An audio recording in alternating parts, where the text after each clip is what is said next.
Good morning. It's Easter Sunday. It's early in the morning Sunday, getting ready for services today.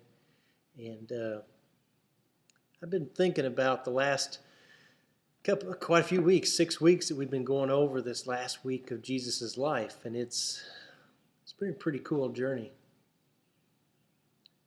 It's been pretty good the first part of the week with Palm Sunday, walking with Jesus, and then coming in on Monday and the temple activities with the whip and driving people out, and then Tuesday with debates and the questions that kept coming from the Pharisees and the Herodians and the scribes and the elders and the chief priests.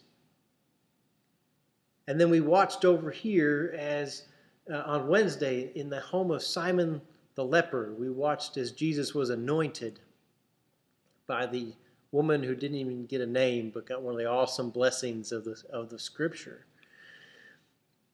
And we watched as right behind me Judas signed up to be the inside man for the chief priests and the Jewish authorities. And then on Thursday we got to celebrate the Lord's Supper with Jesus and his disciples. He had sent the masses away and just grabbed together those 12, even Judas. And they celebrated their Last Supper together, and he told them of what it meant that his body was going to be broken and that his blood was going to be shed, just like the Passover lamb. And then we got to sit in the garden, and I've never been so tired as when I sat in the garden and I waited with Jesus at night as he wept, as he struggled.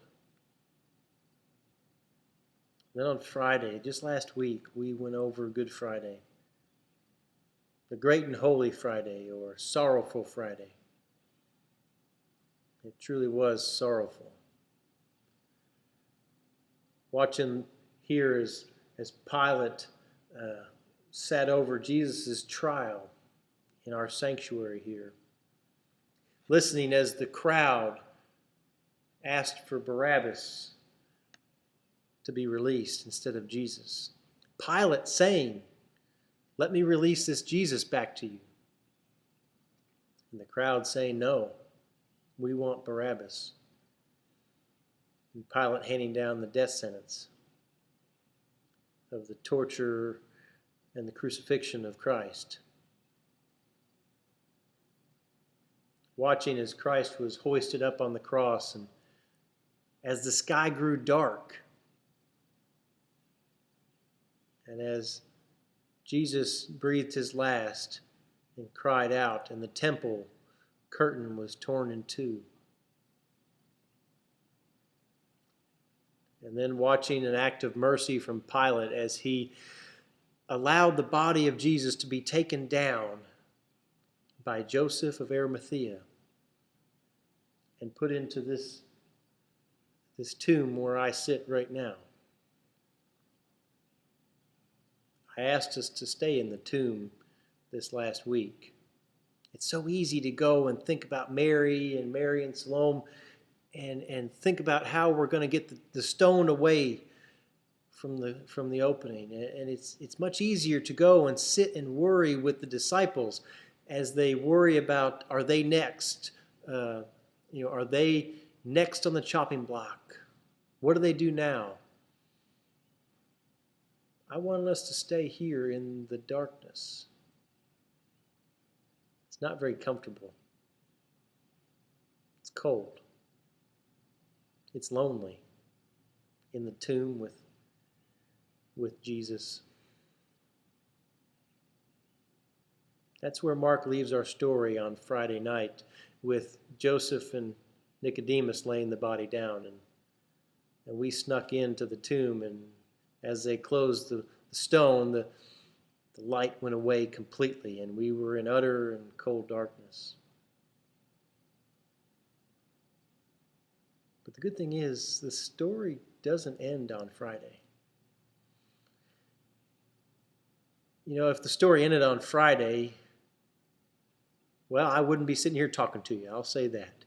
If the story ended on Friday, there'd be nothing for me to talk to you about. If the story ended on Friday, I'd probably, I don't know, either be in bed sleeping right now. Come to think of it, the world would be a very different place if Jesus' story ended on Friday. I don't know that I would be here at all. I don't know that many of you listening to this would be here. The ramifications of Christ not rising is scary. The good thing is the story didn't end on Friday. What we're going to look at today is Saturday and then the implications that has for Sunday and then going on after Sunday.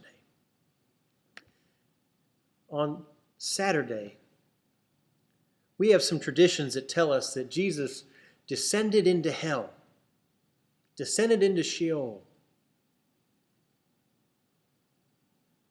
And they're interesting traditions. You know, the Jews had very interesting thoughts about death.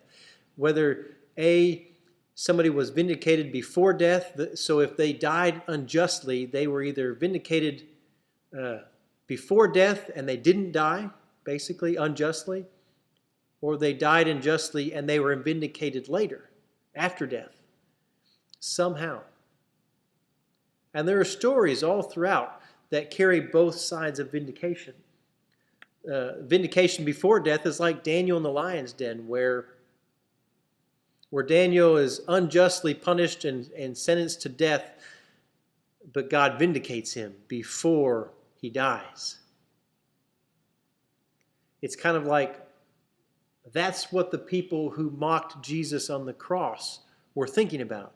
They were thinking, if you are who you say you are, come down from there. If you are who you say you are, shouldn't God bring you down and vindicate you and make us believe? Because that's what God does, right? Well, there are other stories of God vindicating people after death. There are some martyrs in 2 Maccabees. There's a story told about a mother and 7 sons who are being tortured and dying because of their faith in the Torah and the law. And they make a comment that says, essentially, our hands and our tongues we disdain because of the law. And we give them to you to do with as you please, because we know and we hope and pray that God will give them back to us in immortality.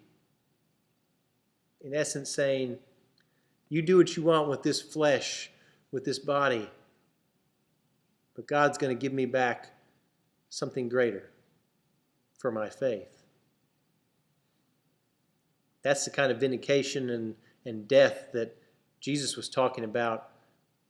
We had talked about it on Wednesday, where Jesus along the road to Jerusalem in Mark's Gospel had prepared the disciples and his followers that he was going to suffer and die.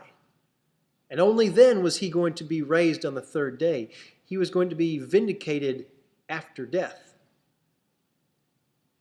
In the book, The Last Week, it gives a great insight to this. It's interesting. And it gives a great lens to look at Saturday by. And the book talks about Saturday and how Jesus went down into hell. Jesus went down into hell to save those who had died before. It's talked about in Christian hymns from the 1st century. It's shown in Christian art from as early as the 2nd, maybe 4th century. It depicts Jesus as going down victoriously and pulling people up. Pulling people from the grave on that dark Saturday. We stepped into the tomb on Friday night with Christ, and we were sealed off in utter cold and darkness. Christ's body was there. but Christ had gone down to vindicate all of those who had died before. There's a painting in Istanbul of a church that shows Jesus standing over Satan who's bound, and with his left hand he's pulling up Eve by the wrist, and his right hand he's pulling up Adam by the wrist. And next to them are Abel and John the Baptist, the first martyr of the Old Testament and the first martyr of the New Testament, together. Jesus is rising victoriously with a group from the grave. So what does this mean for us? Well, I asked us to sit in the dark for a reason. I asked us to stay here so we might better know the darkness. Jesus comes and teaches us that the darkness is not the way of God, is not the way of life and love. Jesus rose on Easter Sunday to bring the light back into the world. The light that was extinguished on Friday brings it back into the world.